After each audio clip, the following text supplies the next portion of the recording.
자, 부모님이 노후 대비를 하려면 노후 자금 어떻게 하는 게 나을까요? 은행에 넣기도 무섭긴 한데, 진짜 이번 장난 아니었죠, KB에서. KB가 가장 많이 터졌죠? 예금으로 안전하게 해놨지만 은행 상품 투자하기도 그렇고요. 그러니까 일단 첫 번째는 노후 대비에서는 제일 중요한 건요, 무조건 투자는 보수적으로 가야 됩니다. 진취적으로 하는 거는 내가 수익이 있을 때, 보수적으로 가는 경우는요, 내가 노후 대비를 하는 거잖아요.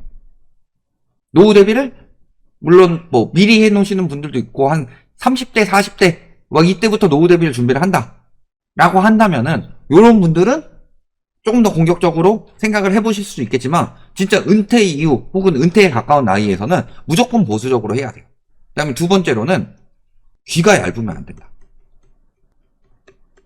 잘 몰라서 속으신 분들 많아요. 특히 이번에 가장 노후 대비에 피해 많이 준 게 뭐냐? 자, 노후자금 1억이 반토막 났다고 합니다. 걱정의 현실로. 노후자금 1억 반토막. 그렇죠. 홍콩 EAS 만기가 오늘부터입니다. 이제 손실 확정이에요. 그래서 은행 권유에 노후자금을 넣었다가 원금이 반토막 나는 등의 피해 사례가 나타나고 있다. 그래서 노후자금 1억 원을 은행에 맡긴 70대 김모 씨는 은행 권유로 가입한 상품이 홍콩 연계 상품, ELS 연계 상품이었고, 도장을 달라고 그러더니 은행에서 멋대로 빡빡빡 찍고, 그래서 왜 이렇게 많이 찍어요? 하니까 서류니까요. 하더니 원금은 4,900만 원 된다. 근데 저 직원은 실적 달라고 저짓거리 한 거죠. 근데 나이 드신 분들한테 제대로 설명을 했겠느냐. 그러니까 보면요, 상품 서류는 굉장히 길게 써놨을 거예요. 빠져나갈 게 만들어 놓으니까. 저런 데서는 결국에는 내가 제대로 설명을 받지 못했다라는 거를 내가 증명을 해야 되는 상황이 오는 거거든요. 근데 저거를 제대로 설명 안 해주고 이거 하면 좋아요 해놓고서 도장 달라고 한 다음에 하나하나 해야 되는데 그냥 직원이 찍어버린 거잖아요. 실적 올리려고. 증거 있냐? 나중에 나오겠죠. 그렇게 당하는 거다. 그러니까 귀가 얇든가 뭐 그런 거 해달라고 할 때 절대 드시면 안 돼요. 왜냐면은 저런 식으로 내가 물어보지 않았는데 먼저 권유를 한다? 그 이유는 뭐겠어요? 왜 그렇겠어요? 팔아야 되니까. 자, 예를 들어서요, 진짜 유명한 명품 이런 것들은요, 진짜 막 슈퍼스타들, 뭐 예를 들어 축구로 따지면 메시, 호날두 이런 쪽으로는 뭐 후원을 할 수 있다고 하더라도 다른 인플루언서들이 막 그런 명품들을 찍어서 올릴 때 굳이 홍보하고 이런 거는 한계가 있죠. 근데 그 인플루언서들이 예를 들어 공동 구매를 한다. 그래가지고 어떻게 하면 좀 싸게 나온다. 이런 것들이 명품이 그래요? 아니면은 명품이 아니어서 홍보를 통해서 그 인플루언서들을 통해서 홍보를 해가지고 팔아먹으려는 곳들이 그래요. 그런 만큼 예를 들어서 그래가지고 그런 거 샀어요. 예를 들어 화장품이라고 해봅시다. 화장품을 유명 인플루언서가 막 좋다고 설명을 해주고 샀고 후기들도 막 좋게 찍혔는데 그거 다 알바였고 그래가지고 사봤더니 피부에 트러블이 났어. 그런 것들이 확정되지 않은 것들을 팔았을 경우 그런 일들이 생기죠. 그런 것들에 대해서는 뭐 홍보하는 사람들이 진짜로 막 내돈내산 하는 사람들은 잘 홍보 안 하고 그 다음에 그런 것들에 대해서 되게 이미지 신경 쓰는 사람들은 안 하는데 또 돈에 미친 사람들은 하죠. 그런 식으로 진행이 됐어요? 그런 것들을 성분 표시 똑바로 해주겠어요? 안 해주죠. 근데 거기 써있는 건 다 써있거든. 근데 누가 그걸 다 읽어봐요? 보험 광고 많이 보셨죠? 지금 케이블 같은 데 보면은 정규방송 벗어나면 맨날 나오는 광고가 보험이잖아요.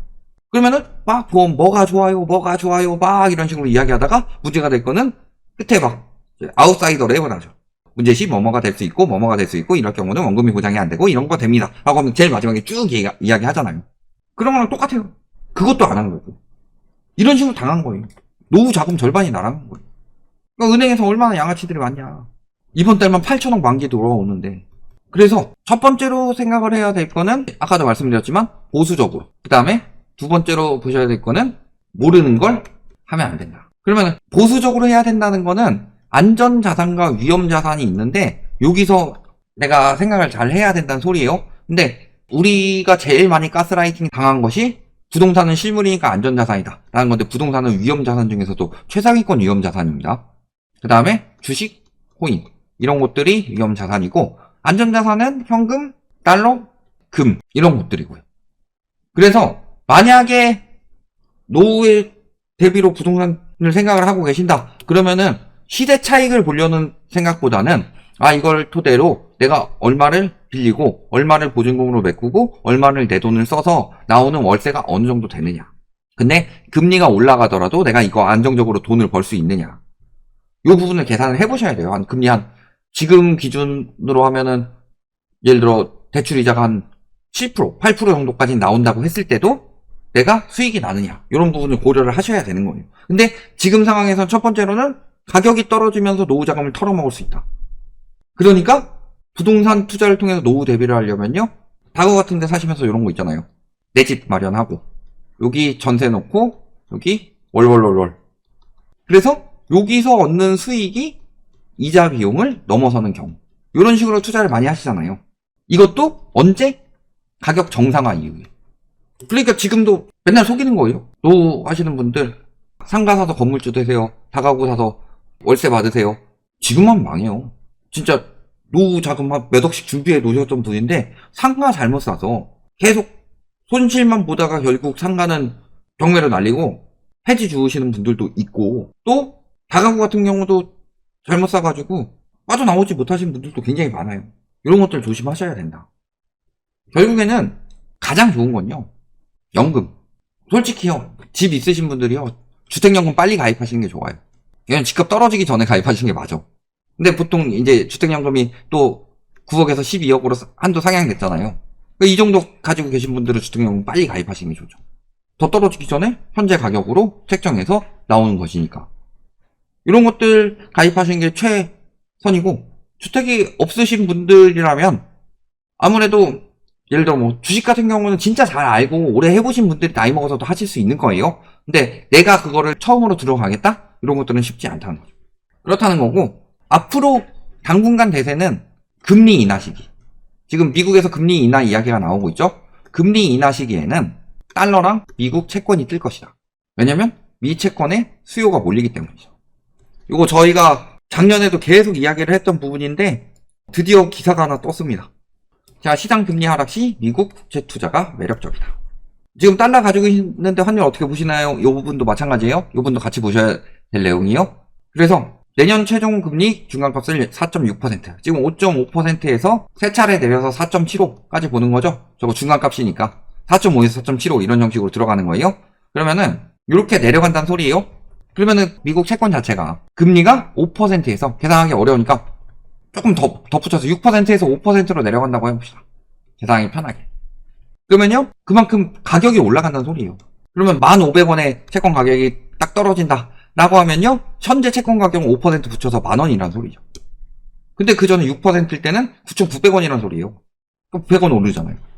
이런 형식으로 가기 때문에 미국 채권 가격이 올라가는 거고, 그러면은 미국 채권 가격이 올라가면 어떻게 돼요? 미국 채권 금리 떨어지면 달러같이 떨어지는 거 아니에요? 미국 채권 가격이 올라가면은 미국 채권을 사기 위해서 자금이 몰립니다. 즉 달러가 빠져나간다는 소리죠. 그래서 지금 환율이 조금 튀었다, 요거를 신경 쓰시는 것보다 우리가 장기적으로 봤을 때 미국에서 94년부터 95년까지 금리 올렸을 때보다 오히려 떨어지고 나서 금리 내리고 97년에 IMF 터졌다. 2004년부터 2006년까지 금리 올릴 때보다 금리 떨어지고 2008년 글로벌 금융위기 때 환율이 튀었다. 요거는 경제 위기 때문에 환율이 튄 거지만 실질적으로는 금리 인하 때 환율이 더 무섭게 튄다는 소리예요. 아까 달러 가지고 있는데 환율 어떻게 보냐고 물어보셨죠? 이렇게 되는 거예요. 그러니까 달러는 경제 위기가 올 것이냐 안 올 것이냐 요걸 토대로 생각을 해봐야 돼요. 우리나라 경제 위기 올까요 안 올까요? 100% 옵니다. 왜냐면은 역대급으로 가계부채 및 기업부채가 늘었기 때문에요, 무조건 디레버리징 시장이 올 수밖에 없어요. 미국이 이번에 위기가 크게 안 온 이유는요, DSR을 2014년에 도입을 해서 가계부채를 확 줄여놨기 때문이에요. 그러면 빠져나가는 금액 어떻게 막을 거예요? 물론 달러가 왔다 갔다 하는데도 정부에서는 외환보유고를 더 확보를 했어요. 아까 외환보유고가 늘었다고 하는데 환율은 왜 오르는 걸까요? 외환보유고가 늘어서 확보를 해놨죠? 돈을 안 풀죠? 그러니까 환율이 올라가는 거예요. 외환보유고를 줄여가면서 돈을 풀어야지 환율을 낮출 수 있는 거고. 이렇게 생각해보시면은 딱 이 추세가 쫙 이어지죠. 그러니까 주식이나 코인처럼 단타 막 들어가는 것들 있잖아요. 뭐 2차 전지라든지 뭐 이런 것들, 비트코인이라든지 이런 거보다는 예를 들어 주식을 사더라도 저평가된 대형주, 물론 엄청 지금 상황에선 추천드리진 않습니다. 지금 상황에선 주식시장이 좋지 않으니까 나중에 시장이 왔을 때 그런 거고, 그러니까 이제 뭐 예금이나 적금으로 잘 두시면서 연금 나오는 거랑 조금씩 합쳐서 쓰시는 게 가장 안전한 방법이고, 그 다음에 만약에 조금 더 생각을 하신다면은 미국 채권까지는 좀 어려워도 달러까지는 사실 수 있으니까 이런 부분들을 한번 생각해 보실 수 있는 노후 대비 방법이다. 이렇게 보시면 되겠습니다.